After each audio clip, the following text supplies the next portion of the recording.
엄마가 아들에게 남긴 마지막 편지입니다. 그동안 빌려 썼던 돈을 갚으라며 그 내용을 일일이 적어뒀습니다.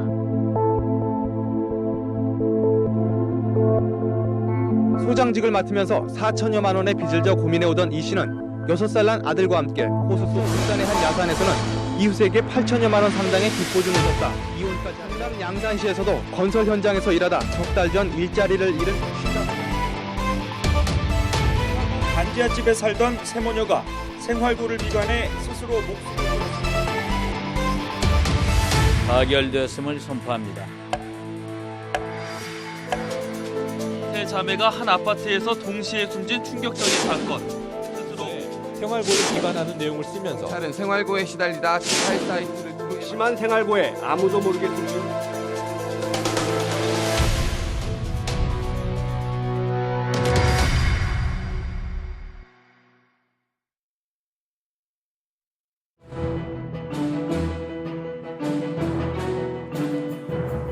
안녕하십니까. YTN 국민신문고 유석현입니다. 오늘은 사진 한 장으로 시작할까 합니다. 여의도에 있는 국회의원회관 로비 모습입니다. 의원님들 앞으로 온 각종 설 선물로 발 디딜 틈이 없습니다. 불황 없는 의원님들의 문 앞과는 달리 불황이 계속되고 있는 한국 경제.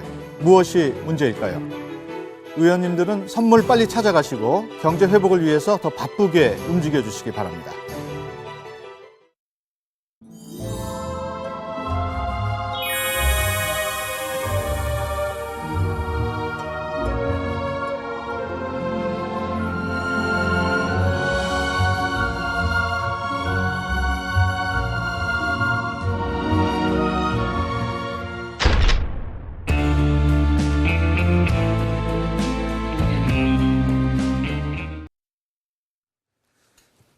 네, 오늘 경제 특집 5번째 시간입니다. 앞서 보신 대로 몰락하는 가정경제의 해법을 고민해 보겠습니다. 오늘 도움 말씀 주실 분들 스튜디오에 모셨습니다. 금융위원회 손병두 금융정책국장, 그리고 KB금융국민은행의 부동산 전문가이신 박원갑 의원, 또 기업은행 자산관리 전문가 박미선 팀장, 그리고 취재를 맡은 황보연 기자입니다. 안녕하십니까? 안녕하세요. 안녕하십니까? 시청자 여러분도 방송 보시면서 다양한 의견 보내주시기 바랍니다. 샵 0024로 문자 보내주시면 되고요. 보내주신 분 가운데 추첨을 통해서 모바일 상품권을 드립니다.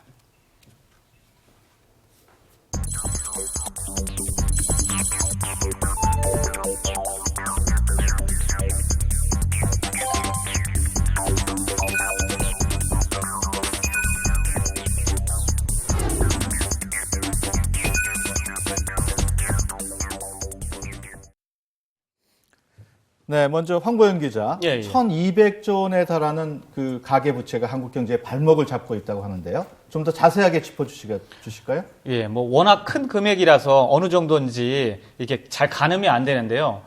우리나라 2016년 예산안이 386조입니다. 네. 그러니까 1년 우리나라 살림살이 하는 거에 3배가 넘는 게 이제 우리나라 가계 빚이라고 보면 되죠. 가구별로 따져보면 방금 전에 화면에서도 보셨지만 가구별로 6,181만 원이라고 합니다. 그리고 또 인구수로 나누면 지금 우리나라 인구가 5,060만에서 80만 사이인 걸로 알고 있는데요. 1인당 빚이 2,400만 원 정도 됩니다. 그러니까 네. 어린아이가 태어나자마자 2,400만 원의 빚을 지는 거죠. 근데 더 심각한 문제는 2010년도에는 853조 되던 이 가계빚이 매년 한 50조 원 정도씩 불어났습니다. 정확한 수치는 아니지만 50조 원 규모였는데요. 네. 2014년 말부터 작년 말까지는 100조 정도 갑자기 좀 더 많이 불어났죠. 네. 네, 그런 것들이 아무래도 좀 더 큰 부담이 되지 않나 그런 생각이 듭니다. 네. 가계 부채가 이렇게 늘어나게 된 가장 큰 원인 궁금한데요. 우리 박 의원께서는 어떻게 보십니까? 전반적으로 봤을 때 주택 거래량이 폭증한 게 주요 원인이 아닌가 생각이 됩니다. 네. 지난해 주택 거래량이 한 119만 건 정도가 되는 거니까요. 이게 굉장히 많은 거거든요. 결국은 이제 집을 산다는 것은 생애에서 가장 큰 쇼핑행위라고 얘기를 합니다. 네. 아무래도 비싸니까 대출을 낼 수밖에 없는 것이고 그게 결국은 이제 가계부채 증가로 이어졌다 이렇게 볼 수가 있을 것 같습니다. 네.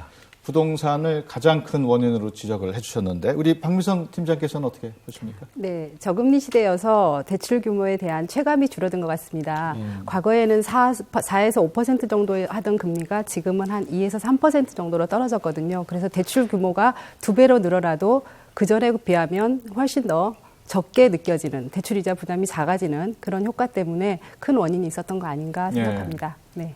우리 송 국장께서는 어떻게 보십니까? 예, 두 분 앞서 좋은 말씀 주셨는데요. 두 분 다 정답이신 것 같습니다. 그리고 두 가지가 다 원인이 된다고 봅니다. 일단 저금리부터 말씀드리면 금리가 전 세계적으로 낮은 수준으로 유지가 되고 있죠. 그래서 빚을 내는 것 자체가 좀 옛날보다는 덜 부담스러운 그런 상황이 된 거 아니겠습니까? 근데 여기 한 가지 저금리다 보니까 이제 전세금을 주려는 집주인들이 전세금 운영할 길이 없어진 거죠. 전세를 주시는 분들이. 그러다 보니까 자꾸 전세금을 올리시고 그러다 보니까 전세에 이렇게 비싼 돈 주고 사느니 차라리 집을 사겠다. 그래서 전세가 매매로 빠르게 전환이 되면서 그것이 실수요 중심으로 아까 박원갑 위원 말씀하셨다시피 주택 거래 매매량이 아주 폭증으로 이루어지게 된 것으로 저는 생각을 하고요. 그 과정에서 갑자기 집을 사려니까 뭐 빚을 낼 수밖에 없지 않겠습니까? 그래서 그것이 주요 원인이라고 생각을 합니다. 예. 예, 가계 부채가 이제 아까 말씀드린 것처럼 1200조 규모 엄청나게 큰 것도 문제지만 이런 규모를 우리가 과연 관리할 수 있느냐. 가계도 가계고 또 국가적으로도 이게 관리가 가능한지 여부가 또 초점이 되고 있는데 전문가들은 좀 우려의 목소리가 있는 것 같습니다. 저희가 한번 만나봤는데 한번 얘기를 들어보시고 말씀을 나누시죠.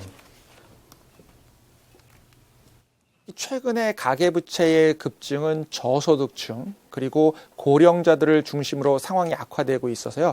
고령계층과 저소득층을 중심으로 한 소비 기반의 약화를 의미합니다. 소비가 계속해서 위축되는 현상을 만들어내고 있고 이러한 소비 위축은 전반적인 경기 하강을 더욱 가속화시키고 있습니다. 더구나 인구가 이제 좀 더 고령화되는 추세가 더욱 강화된다면 고령자들의 이러한 소비 위축 문제는 전반적인 경기를 계속 끌어내리게 될 가능성이 높다고 보여지고 또 개별 삶에 있어서도 매우 어려운 형태를 자아내게 할 가능성이 높아지고 있습니다. 경기를 회복시키지 않으면 현재의 가계부채 문제를 해결하기가 어렵다고 볼 수 있겠습니다. 네, 연세대 성태윤 교수 얘기 들어봤습니다. 가계부채에 대한 관리가 쉽지 않을 것이다 이런 내용인데요. 지금 여기 계신 분들은 어떻게 생각하시는지 궁금합니다. 우리 박 의원께서 먼저 어떻게 보셨습니까? 저는 가계부채 문제를 고혈압이나 당뇨병 같이 성인병으로 좀 비유를 좀 말씀을 드리고 싶어요. 예. 지금 당장 문제가 없죠. 근데 이제 미래에 더 늘어났을 때 어떻게 할 것이냐. 그리고 평상시 때는도 관계가 없습니다. 근데 어떤 위기가 왔을 때, 쇼크가 왔을 때 어떤 대응 방안, 이 부분에 대해서 저는 고민을 해야 된다고 보고요. 그래서 앞으로 이제 가계부채가 더 늘어날 가능성이 있는 거거든요. 그러면은 위기의 어떤 가능성을 충분히 좀 예견을 하고 그리고 체계적인 모니터링 시스템이라든지 이런 연착륙의 방안들에 좀 더 많은 좀 노력을 좀 하는 게 필요하지 않을까 이렇게 보고 있습니다. 예, 박미선 팀장 어떻게 보셨습니까? 네, 현재 금리로 대출 이자 등을 부담하면서 생활하는 데 견딜만 하다면 계속 유지하는 것도 나쁘지 않겠지만 향후에 금리가 오른다면 50%, 100% 오른다고 가정했을 때 과연 가정 생활에서 자금 흐름이 가능한 건지 시뮬레이션을 해보신 다음에 지금 대출이 올라가도 생활에 지장이 없다면 유지하고 그렇지 않다면 대출의 구조조정이 필요하다고 봅니다. 우선 그 자산부채 현황표를 만들어 보신 다음에 자산을 매각해서 부채 상환 수익률을 정해서 부채를 줄이는 방법을 말씀드리고 싶습니다. 네. 네. 우리 송 국장께서는 그 지금 가계부채 관리가 쉽지가 않을 것이다 이런 지적이었는데 예. 어떻게 보셨습니까? 예, 가계부채 증가 속도가 굉장히 빠른 것은 누가 보셔도 우려할 만한 일이죠. 그렇지만은 저희 가계부채 전체적으로 관리 가능하다고 생각을 합니다. 갚을 능력이 있으면 되는데 물론 소득이 늘지 못하고 있는 것이 좀 안타까운 일이긴 하지만 아직까지 자산이 부채보다 훨씬 많은 상황이고 그리고 연체율도 그렇게 높지는 않습니다. 그 외국의 IMF라든지 무디스 같은 신용평가기관도 아주 단기적인 위험 요인은 아니라고 생각을 했는데 우리나라가 다른 나라에 비해서 너무 이제 그 변동금리 그리고 일치 상환 위주로 가계부채가 이루어졌다는 것은 반드시 그 위험 요인이죠. 그렇기 때문에 요거를 좀 고쳐나가는데 정부가 크게 신경을 쓰고 있는 것입니다. 네. 그 가계부채 얘기를 하다 보니까 지금 출연하신 우리 전문가분들께서는 혹시 빚이 없으신가 궁금한데 박 의원께서는 빚이 있으십니까? 저는 약간 빚이 있습니다. 예. 이 전세값이 하도 오르는 바람에 일부 좀 대출을 했습니다. 부동산 전문가가 그런 얘기를 하니까 좀 안 어울리는데. 이게 전세 문제가 어떻게 보면은 이 전국적인 문제 아니겠습니까? 예. 저도 자유로울 수가 없는 거죠. 박 팀장님은 어떻습니까? 네, 저도 집을 사면서 대출을 조금 받아서 그 평균 대출 규모만큼 가지고 있습니다. 송 국장께서도 빚이 있습니까? 예, 빚이 없이 살 수 있겠습니다. 예. 빚 없는 분들의 고통을 알아야 제가 또 정책을 할 수 있었겠죠. 황 기자. 저는 사실 잘 몰랐었는데요. 요거 취재를 하면서 물어봤더니 저도 이 평균, 가구당 평균에 거의 육박하는 수준의 빚이 있더라고요. 사실 여기 계신 분들도 좀 궁금하긴 했지만 저는 궁금한 사람이 한 사람이 있거든요, 스튜디오에. 저 그때는 우리 암보라 앵커는 빚이 얼마나 될까 아직 시집도 안 갔는데 결혼한 안 앵커의 빚은 얼마나 될까 한번 물어보고 싶은데요. 네. 아, 당황스럽습니다. 미혼인 것도 조금 좀 송구스러운데요. 명절을 앞두고 빚이 있는 것까지 알려지면 진짜 큰일 납니다.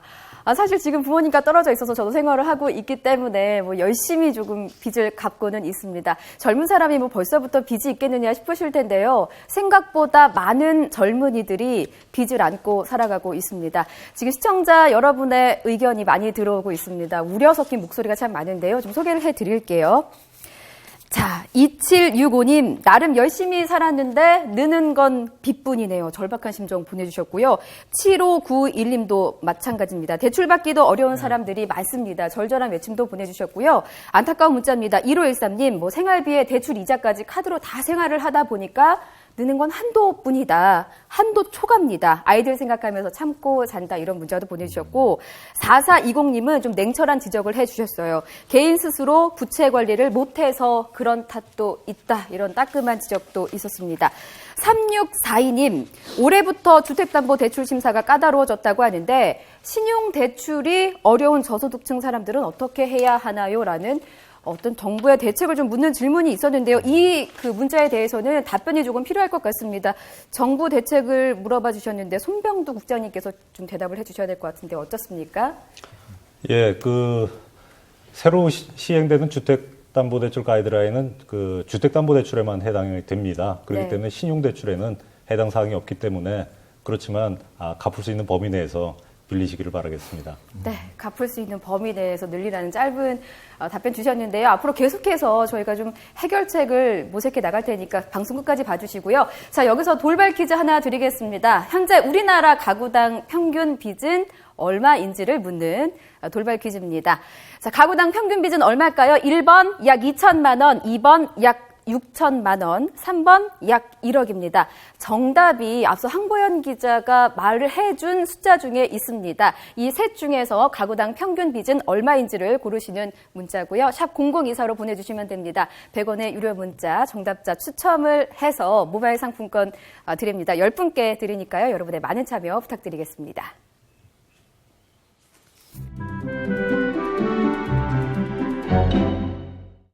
네, 안녕하세요. 반갑습니다. 물가는 올라가고 집값도 올라가는데 월급은 올라가지 않나. 융자죠. 뭐. 벌써 50이잖아요. 없는 거예요.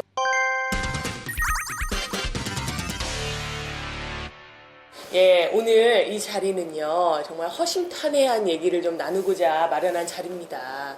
요즘에 막 경제가 어렵다 이런 얘기를 하니까 저부터도 허리띠를 졸라매고 있는데 어떤 돈 걱정들이 생기는지 좀 우리 30, 40, 50 우리 선배님들을 좀 모셔봤습니다. 네, 돈 때문에 진짜 못 살겠다. 정말 힘들었었을 적이 있었을 것 같아요. 사소한 걸로는 매일매일 사실 매일매일이요? 네, 늘 달달이 있는 것 같아요. 이번 달은 또 수입이 이만큼 왔으니까 또 이 안에서 해결을 해야 되기 때문에 늘 그냥 항상 오버가 되더라고요. 그래서 저는 이제 LH 전세임대 신청해놓고 이게 당첨이 될지 떨어질지 그거 기다렸던 순간이 가장 힘들었어요. 떨어지면 어떻게 하나 그것 때문에요? 네, 우리 월급에 막 한 30-40% 많게는 막 50% 이렇게 들어가는 집이 많으니까 막막했죠. 사실 뭐 둘째도 임신한 상태고 애는 둘인데 월세를 이제 어떻게 해야 하나. 왜 물가는 올라가고 집값도 올라가는데 월급은 올라가지 않나. 기본 시급은 다 어떻게 지출이 되나요? 생활비가 얼마 정도에서 어느 정도 이렇게 지출이 되나요? 제가 요즘 계란을 많이 먹어요. 아니 왜 계란을 드세요? 사람이 이제 계란이 좀 문제긴 합니다. 저렴하잖아요. 여러 가지 요리를 다양하게 할 수 있어요. 저렴하게. 뭐 일주일에 두 번 갈 거, 한 번 가고, 2주에 한 번 가고, 냉동실에 쟁여놓은 거 우리 주부들 잘 안 꺼내거든요. 그쵸. 요즘 자주 꺼내요. 아, 그래요. 맞아요. 네. 저희는 아직 저축은 꿈도 못 꾸고요. 아, 그래요? 네, 진짜 금수저라고 하잖아요. 네. 그러니까 결혼 시작하면서부터 자가 집이 있고, 네. 아니면은 괜찮은 전셋집을 구한다든지 그렇게 시작한 케이스가 아니고 자기 집으로 한다 해도 언니 말씀하신 융자가 대부분이고 떡이랑 물티슈만 사도 한 달에 돈 10만 원은 그냥 날아가요. 그렇군요. 네. 그리고 옷은 뭐 주변에 언니분들한테 물려받아 입힌다고 해도 뭐 내복 같은 거 좀 계절 바뀔 때 사면 또 10몇 원. 애들 옷이 너무 비싸요. 그럼 본인 옷은 언제 사요? 생일 때 1년에 한 번? 생일 때 우리 신랑이 뭐 사고 싶은 거 사라. 아니 아내분이 1년에 한 번 살 남편분도요 그럼? 네. 아이고, 똑같아요. 참 친하게 지내고 싶지 않은 친구들이잖아요. 대출이, 융자, 마통이라고 네. 마이너스 통장. 참 멀리하고 싶은 친구들인데 어떻게 친하게 지내고들 계십니까? 어떻게? 네. 저도 그 친구 있으시죠? 네, 있어요. 어떤 친구가 베스트 있으세요? 프렌이죠, 베스트 뭐. 프렌드 누구예요? 융자입니까? 마통입니까? 누굽니까? 융자죠. 뭐. 아, 융자. 예, 뭐 저도 그만 인연을 끊고 싶어도 쉽지가 않더라고요. 융자라는 친구가 예. 정이 많아가지고. 그러니까 결혼하면서 좁혀지진 않고 그렇다고 늘어나지도 않으면서 계속 그 상태로. 네, 참 그렇게 있어요. 멀어지지 않는 친구네요. 3년, 5년 안에는 어떻게 해결 보고 싶은데 네. 열심히 노력 중인데 쉽진 않아요. 그래요. 저기 카메라 보시고 융자에게 한 말씀 하시죠. 융자야, 그래도 늘 내 곁에 있어줘서 든든하긴 했어. 왜냐면 네가 있었기 때문에 살았거든. 너가 만약에 융자가 없었으면 힘들었을 거야. 집도 마련 못하고. 그렇죠. 하지만 이제 나이도 있고 조금씩 헤어질 때가 된 것 같아. 서로 노력하자. 그래요. 융자 안녕. 안녕. 융자 보내고 대출이가 오면 어떡해요? 안 되죠. 그 남자애도 괜찮다고 하더라고요. 아, 그래요?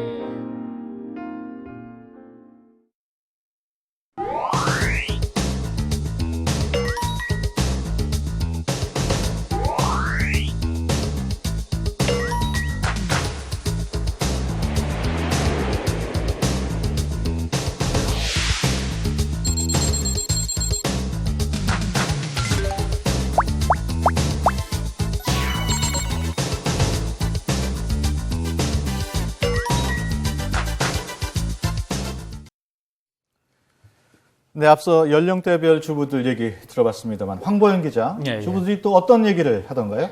뭐 보신 것처럼 주부들이 굉장히 아주 바쁘고 힘들게 살아간다는 느낌을 받았고요. 예. 제가 이제 이 자리에서 만약에 하루 정도는 정말 돈 걱정 안 하는 하루가 있다. 그럼 뭘 하고 싶냐 이렇게 질문을 던졌습니다. 근데 답이 똑같은 답이 나왔거든요. 예. 혹시 어떤 답이 나올 거라고 생각하세요? 국장님, 혹시 어떤 답 나왔을 것 같아요? 글쎄요, 아무 생각 없이 그냥 푹 주무시고 싶을 것 같다는 생각을 하는데. 예. 근데 주부님들은 공통적으로 여행을 가고 싶다 그러더라고요. 예. 그리고 대부분 3분 중에 2분이 혼자서 여행을 하고 싶다. 그만큼 바쁘게 살고 너무 힘들어서 하루쯤은 자기한테 시간을 투자하고 싶다. 그런 말씀을 하셨습니다. 예. 오늘 이렇게 전문가분들 나오신다 그러니까 주부님들이 꼭 물어볼 게 있다 그러더라고요. 그래서 저희가 한번 인터뷰를 해왔습니다. 한번 보고 말씀을 해주시죠. 저희는 아직 집이 없는데 이제 융자를 해서라도 집을 사야 할까요? 아니면 안 사야 할까요? 지금 당장 그 빚을 갚는 게 현명한 건지 투자를 하면 더 좋은지 그게 정말 궁금하거든요. 꼭 좀 알려주세요. 주부님이 집 구입 시기를 질문하셨는데 박 의원께서 대답을 해주셔야 될 것 같아요. 집 사는 시기는 며느리도 모릅니다. 그래서 사실상 맞히기가 그만큼 어렵다는 건데요. 그러니까 집을 지금 살까 나중에 살까 고민하고 있다는 것은 어떻게 보면은 바로 답이 안 나올 수 있는 거예요. 그죠? 그러니까 저는 그래서 무리하게 대출을 내서 집을 사는 것보다 중간 사다리를 한번 활용해 보시라는 거예요. 그게 바로 임대주택입니다.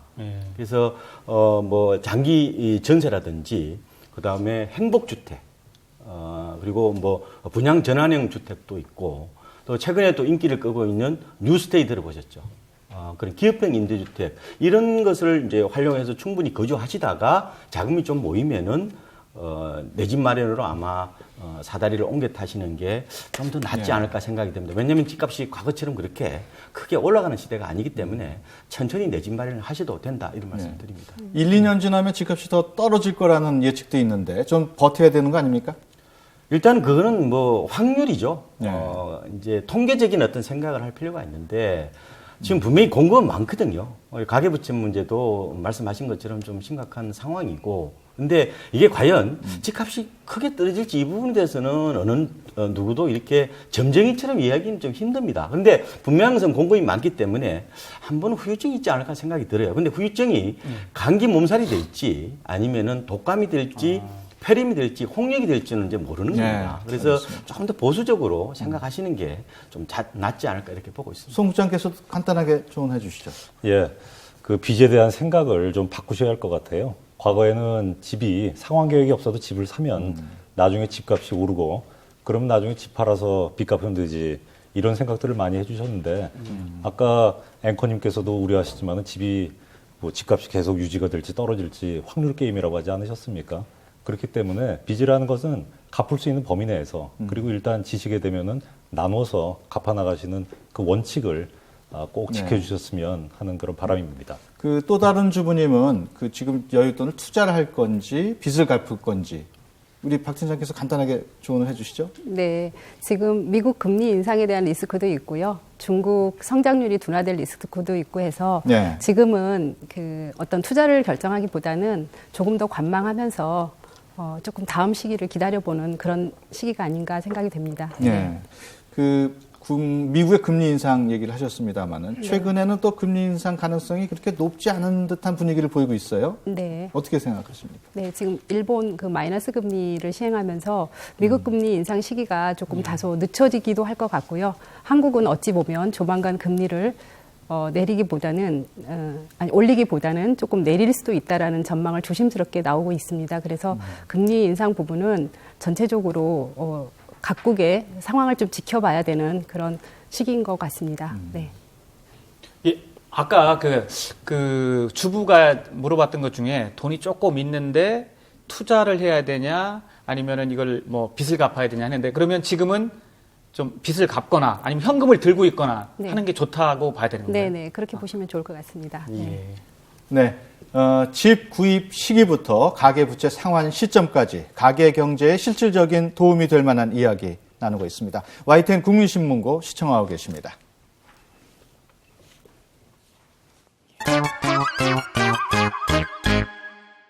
지금은 청년 일자리를 하나라도 더 만들기 위해서 온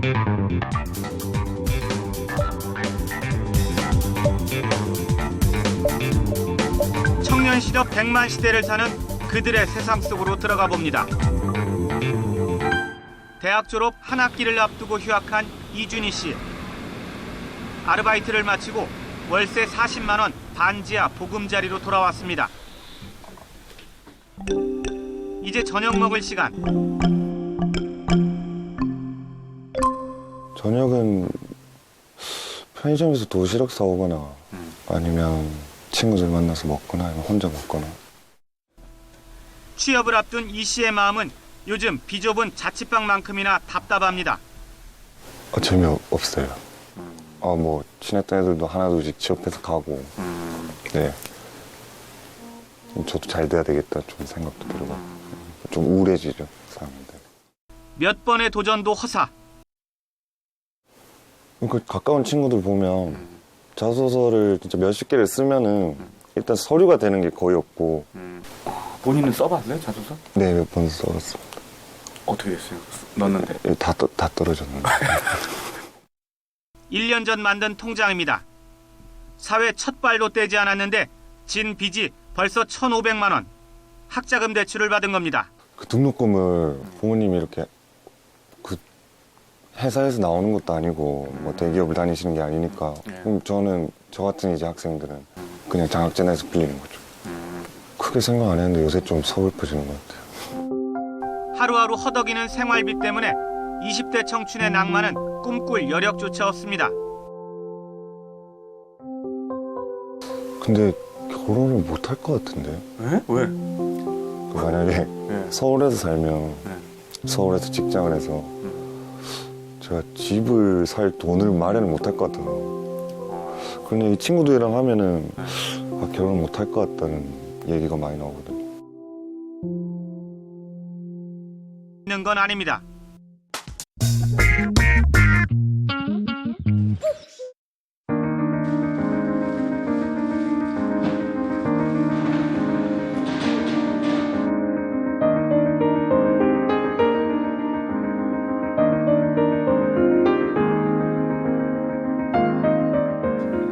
서울의 한 중소 건설업체에 다니는 올해 55살의 강대식 씨. 20년 넘게 부산과 울산 건설 현장을 누빈 베테랑 토목 기술자로 서울 본사 상무로 진급한 능력 있는 가장입니다. 하지만 강 씨는 지금 가족과 떨어져 서울에서 혼자 생활하고 있습니다. 예, 아무래도 지방하고 서울 쪽은 가격 차이가 많이 나다 보니까 서울에 일단 오는 거는 조금 솔직히 경제적인 문제, 그러니까 가격 때문에. 그래도 가족만 생각하면 늘 힘이 난다는 강 씨. 12년 전 혈혈단신 서울 상경길에 오를 때 강 씨가 제일 먼저 챙겨온 것도 사무실 책상 위에 놓인 앳된 두 딸의 사진입니다. 월급쟁이가 월급 받아가지고 애들 교육시키고 먹고 살아야 되지. 솔직히 월급쟁이가 별도로 저축을 한다는 것은 솔직히 힘들었겠나. 한 해 한 해 지날수록 퇴직 생각을 안 할 수 없다는 강 씨. 요즘엔 부쩍 노후에 대한 걱정도 많아졌습니다. 애들도 시집도 보내야 되고 이런 경우도 있는데 솔직히 버려놓은 건 없고 노후 생활 상당히 걱정은 많이 됩니다. 서울과 부산 두 집 살림을 해야 하는 강 씨 가족의 가계부입니다. 한 달 평균 수입 500만 원. 그중 400만 원은 부인과 두 딸 그리고 장인 장모가 함께하는 부산으로 보냅니다. 주택자금으로 빌린 5천만 원에 매달 이자까지 내야 하는 상황에서 부산 살림은 빠듯하기만 합니다. 서울에서 혼자 사는 강 씨의 한 달 생활비는 100만 원. 기본적인 식대와 교통비로 절반을 쓰고 나머지 50만 원으로 이것저것 쓰며 한 달을 납니다.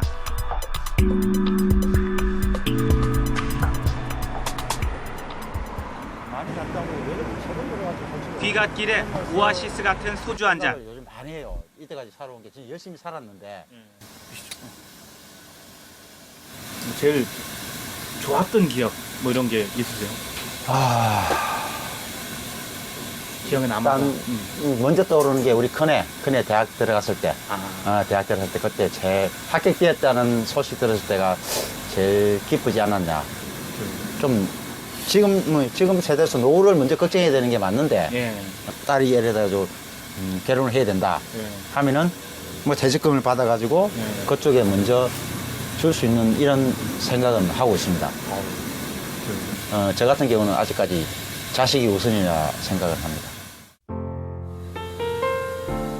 가족과 함께 잘 살기 위해 가족과 떨어져 살아야만 하는 아이러니한 현실.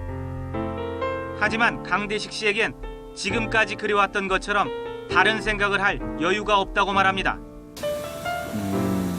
저 같은 경우는 그냥 앞만 보고 달려왔기 때문에 다른 옆으로 눈길을 돌릴 사실 계획이 없었습니다.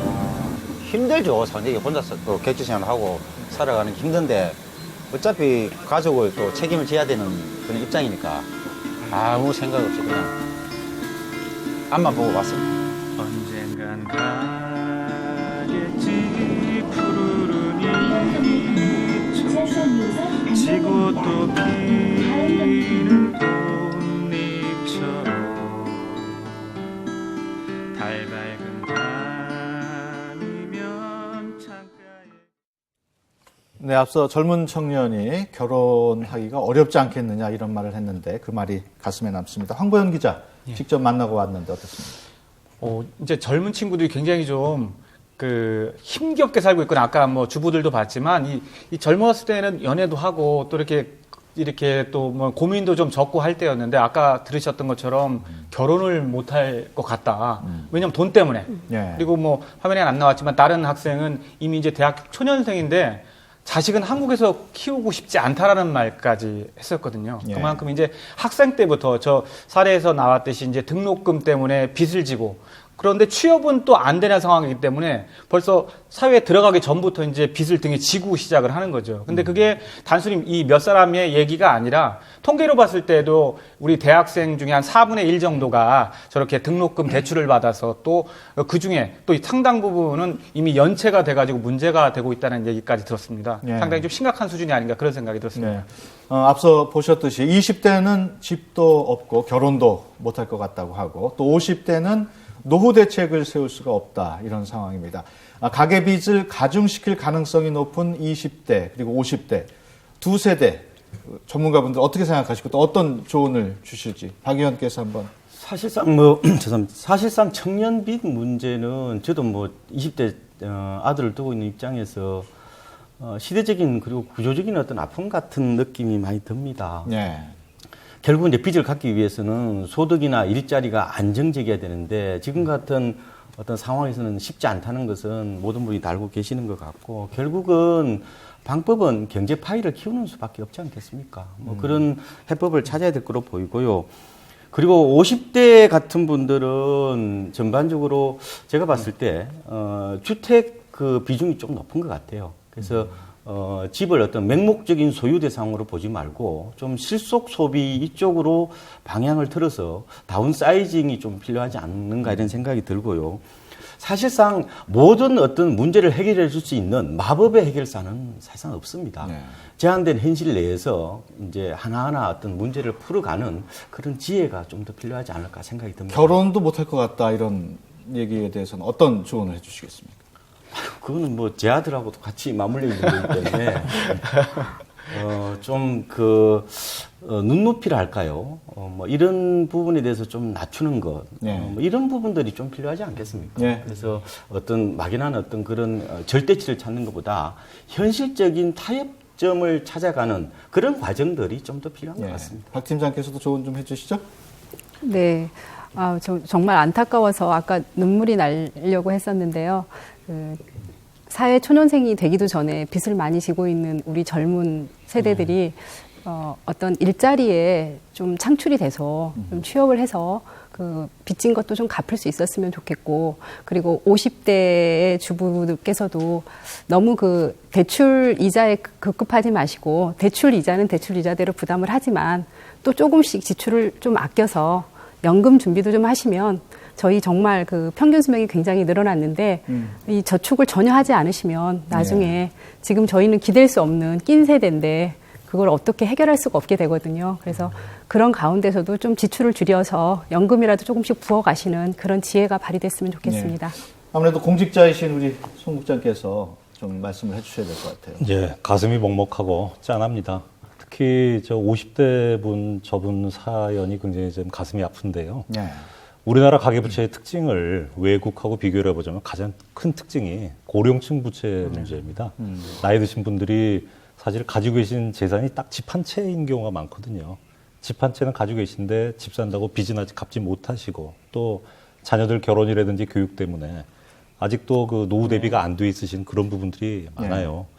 그래서 저런 분들 같은 경우에는 사실 국민들께서 잘 모르시는데 저는 주택연금 쪽을 한번 생각해 보실 것을 권합니다. 저희가 또 새로 만든 상품은 주택연금 가입하시면 일단 빚 갚으시고 그리고 지금 살고 계신 집에서 집 줄여서 이사 가실 필요 없으시고요. 또 연금도 받을 수 있는 일석삼조의 효과가 있다고 권해드리고 싶습니다. 박 팀장님께 한번 여쭤보겠습니다. 앞서 50대 가장이 굉장히 지금 노후 여러 가지 걱정이 많으신데 그래도 여유 자금으로 한 3천만 원 정도를 갖고 있다. 그럼 그분은 그 돈을 어떻게 관리하면 좋을까요? 일단 1,000만 원 정도는 그 안전한 그 위험이 높지 않은 공모주 펀드 정도 펀드에 좀 넣으셔서 수익을 좀 맛보셨으면 좋겠고요. 공모주 펀드. 네네네. 지금 공모주 펀드가 중위험 중수익 펀드로 분류되어 있는데요. 그 정도를 하시면 은행 접근 금리가 한 2%대인데 은행 접근 금리 한 2배 정도의 수익률을 목표로 하셔서 운영하시면 무난한 펀드로 추천드리고 싶고요. 예. 나머지 자금은 그 은행에 MMF라는 통장이 있습니다. 입출이 자유로우면서 금리가 좀 높은 통장인데 거기 넣어두시고요. 연금을 한 30만 원 정도씩이라도 부어가시면 어떨까 이렇게 추천드리고 싶습니다. 네. 박 의원께서도 지금 우리 송 국장께서 네. 그 주택연금 말씀을 하셨는데 그 연금 활용하는 거에 동의하십니까? 예, 그렇습니다. 사실상 뭐 지위에 마땅한 복지 수단이 없는 상황에서는 주택연금은 적절한 어떤 수단인 것 같고요. 다만 이게 최선보다는 저는 차선으로 좀 받아들여야 되지 않을까 이런 생각이 들고요. 그러니까 이제 고려하셔야 될 거는 이게 국민연금과는 달리 이게 어떻게 보면 사전에 이제 물가 상승분이 반영이 돼 있거든요. 예. 그래서 가면 갈수록 물가가 올라가면은 실제로 이제 지출할 수 있는 그런 그 소득이랄까요? 어떤 받는 금액이 좀 떨어질 수 있다는 점, 이 점은 좀 감안을 하셔야 돼요. 왜냐면은 100만 원 받더라도 뭐 15년 지났을 때 100만 원이 그 돈을 쓸 수 있는 건 아니니까요. 그런 점만 이제 고려를 하시면은 저는 충분한 노후 수단이 될 것으로 보고 있습니다. 알겠습니다. 지금 시청자분들 많은 의견 문자로 도착하고 있는데 어떤 내용인지 들어보겠습니다. 안보라 앵커.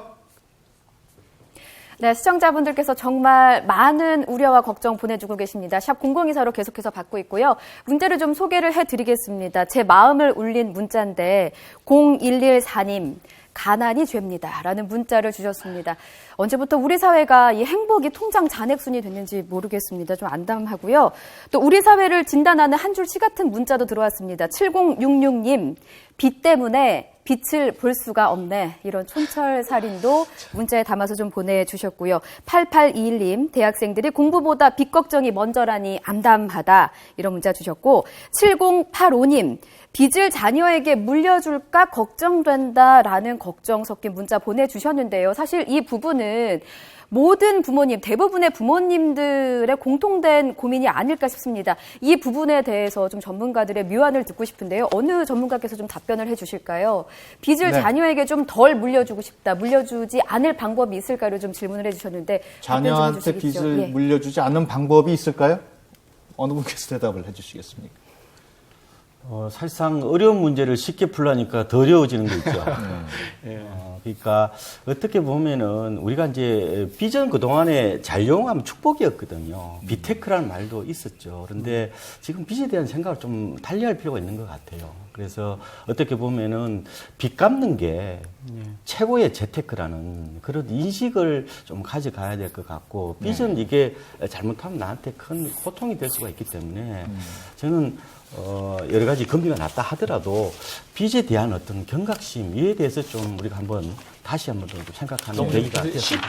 쉽게 갖는 거죠, 그러니까. 그러니까 저금리니까 너무 쉽게 돈을 빌리는 어떤 그런, 옛날에 이런 얘기도 있지 않습니까? 뭐 외상에 소잡아 먹는다는 그런 얘기인데, 물론 돈 빌리는 분들이 안타깝죠. 다 나름대로 사정이 있지만 좀 더 냉철하게 빚에 대한 어떤 그런 기준에 대해 한번 스스로 생각하는 기회가 되었으면 좋을 것 같습니다. 아까 박 팀장님 이야기 듣다가 제가 아까 궁금한 게 이제 있었는데, 그러니까 뭔가 하여튼 우리가 따로 여유는 별로 없어요. 그러면 방법은 있는 거에서 줄이는 거잖아요. 그죠? 그 줄이는 방법이 여러 가지가 있겠지만 그것 중에 하나가 이제 주부들이 집에서 가계부 쓰는 거거든요. 근데 요즘은 가계부 안 쓰시는 분들도 많아요. 그러니까 이게 빚을 줄이고 소비를 줄이는데 이 가계부를 쓰는데 도움이 될까요? 어떻습니까? 네, 저는 도움이 된다고 보고 있습니다. 그래서 가계부를 쓰면서 소비를 했던 그 품목들을 한번 돌이켜 보면서 이 품목에 대한 지출이 과연 이 정도 하는 것이 맞는지를 점검하는 그런 차원에서 가계부는 굉장히 필요한 것 같고, 저희가 소비하고 지출을 줄이는 가장 큰 덕목 중에 하나는 안 쓰는 것 같아요. 안 써야 되는데 안 쓰려면 오늘의 지출을 반성하는 의미에서 가계부를 써보는 것도 굉장히 큰 도움이 되는 것 같습니다. 쓰면은 이제 옛날에 내가 얼마 썼는지를 보면서 너무 많이 썼으니까 줄여야 되겠다라는 경각심을 갖게 된다는 얘기죠. 그렇죠. 네네. 그런 의미에서 필요한 것 같습니다. 네, 그러면 돌발 퀴즈 정답 어떻게 되는지 안보라 앵커 좀 전해주시죠. 네, 돌발 퀴즈 정답 공개하겠습니다. 4인 기준 가구당 전국의 평균 빚은 얼마인가를 묻는 문제였습니다. 자, 문제 한번 다시 볼까요? 1번은 약 2천만 원, 2번 약 6천만 원, 3번 약 1억 원이었는데요. 이 중에서 정답은 2번 6천만 원입니다.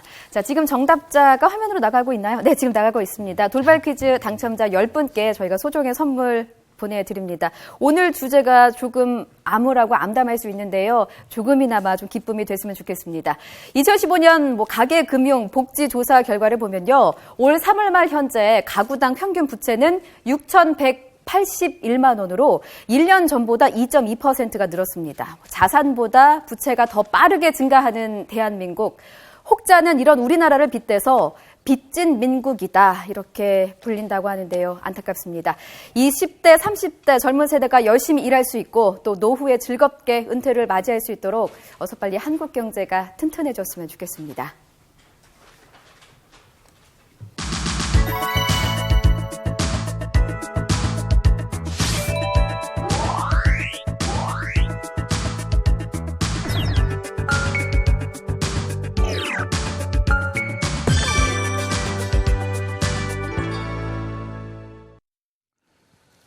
네, 얼마 전에 보수 진보 가계부채 토론회가 열렸습니다. 정부가 2014년 5%포인트 낮추겠다고 했습니다만 오히려 그 이후에 8.8%가 높아졌습니다.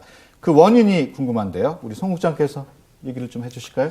예, 지금 방금 인용해 주신 숫자는 소득 대비 가계부채 비중입니다. 예. 그런데 가계부채는 늘었지만 소득은 그만큼 늘지 못했습니다. 여러 가지로 경기가 어렵기 때문에 그런데요. 하여간 정부가 약속한 부분인데 그리고 많은 대책을 쓰고 있음에도 불구하고 소득이 쉽사리 늘지 않기 때문에 이런 일이 있는 것 같습니다.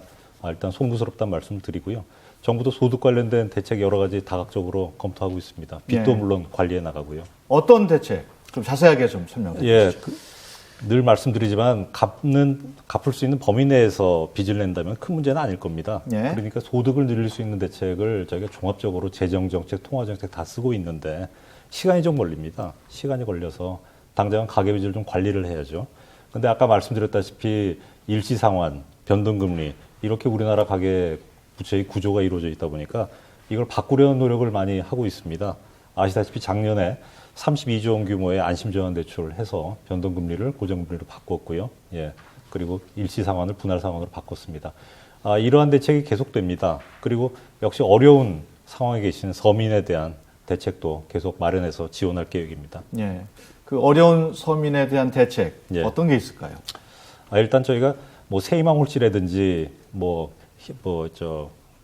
바꿔드림론이라든지 4대 정책금융 상품들이 있거든요. 예. 저희 지원 규모를 늘리고요. 그리고 일단 금리도 좀 낮췄습니다. 그리고 빚을 못 갚으시는 분들은 성실히 갚으시는 분들에게 또 채무 조정도 하고 있고요. 예, 국민행복기금이라든지 신용회복위원회 많은 지원들을 하고 있습니다. 예. 지금 말씀해 주신 그런 대책 외에 또 추가로 대책 같은 걸 또 준비하거나 발표하실 계획이 있으십니까? 최근에 발표한 것이 아까 잠깐 소개드렸지만은 내 집 연금 3종 세트입니다. 예. 역시 노후 대비도 해야 되고요. 그리고 집을 계속 그냥 앉아서 사시는 것보다는 그거를 주택연금으로 바꾸셔가지고 노후 대비하시고 그리고 가계부채도 그걸로 갚으실 수가 있습니다. 아까 빚을 물려준다라는 점에 대한 많은 그 시청자들 지적이 있으셨는데 사실은 이제 자식에게 집도 물려줘야 하는가라는 생각을 좀 다시 해보셔야 될 것 같고요. 빚도 물려주지 말아야 하지만 역시 집도 본인의 노후를 위해서 사용을 하셔야 될 거라고 생각을 합니다. 그래서 집은 그냥 자식들은 부모님들로부터 물려받아야 할 것이 집이 아니고 부모님의 안정된 노후 그리고 부모님의 돌아가실 때까지의 행복 그런 걸로 자식 세대들이 좀 생각할 필요가 있겠고요. 그리고 빚을 부모님이 그런 식으로 집을 갚으시면 집을 그 주택연금 전환대출로 갚으시면은 빚도 물려받는 일이 없지 않겠습니까? 예. 그래서 이제 부모 자식 세대 간의 그런 생각도 바뀌고 빚에 대한 생각도 좀 바뀌어야 될 걸로 그렇게 생각을 합니다. 예, 알겠습니다. 오늘 가계부채에 대해서 심도 있게 얘기 나누고 있는데요. 가계빚을 한마디로 정의한다면 어떻게 얘기해야 할지. 예를 들어 가계빚은 뭐뭐다. 우리 박원갑 의원께서는 어떻게 정의하시겠습니까? 저는 야누스의 얼굴 이렇게 말씀을 드리고 싶어요. 예. 혹시 영화 원앙소리 보셨나요? 그 누렁이가 나오잖아요. 예. 그러니까 잘만 하면은 내가 힘들 때 든든한 언덕이자 담요가 될 수 있지만 이게 지나칠 때는 파멸로 갈 수 있는 괴물이 될 수 있다는 거예요. 예. 그만큼 이중성을 갖고 있다는 것에 대해서 한 번 더 생각을 하시는 게 좋을 것 같습니다. 예, 박 팀장께서는 어떻게 정리하시겠습니까? 네, 가계대출은 필요악이다 이렇게 표현하고 싶습니다. 예. 잘 관리하면 굉장히 좋지만 잘못 관리하면 크게 또 낭패를 볼 수도 있기 때문입니다. 네. 앞서 가계빚은 가능하면 빨리 갚으라고 말씀을 하셨는데 네. 빨리 갚는 게 최선이겠죠? 네, 빨리 갚는 게 가장 큰 네. 최선의 방법인 것 같습니다. 네. 네. 네. 오늘 나와주신 네 분 고맙습니다. 감사합니다. 감사합니다. 대한민국의 아버지, 오늘도 안녕하십니까? 저 같은 경우는 아직까지 자식이 우선이라 생각을 합니다. 가자. 저만 믿고 연대까지 27년을 살았는데 가족들에게 똑같은 이런 힘든 걸 같이 이렇게 겪어야 되니까 그게 제일 힘듭니다. 하루하루 온몸으로 지켜낸 가장이라는 이름. 아버지가 행복한 나라를 위한 대한민국 경제의 조건. YTN 국민신문고 경제특집 대한민국 경제를 부탁해. 네, 지난해 10월이었죠. 저희 국민신문고에서는 전북 정읍의 신태인 지하차도의 문제점을 고발하는 내용을 방송했습니다. 도로 폭이 좁고 경사가 심해서 농기계와 자전거는 물론 노약자의 보행조차 어려운 지하차도를 확장해서 개선해달라는 내용이었는데요.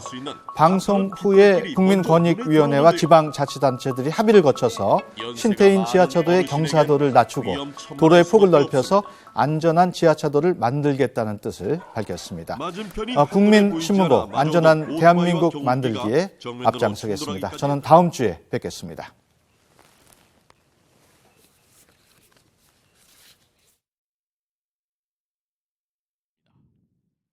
네, 이거 얼마 됐어요? 그냥 기다려.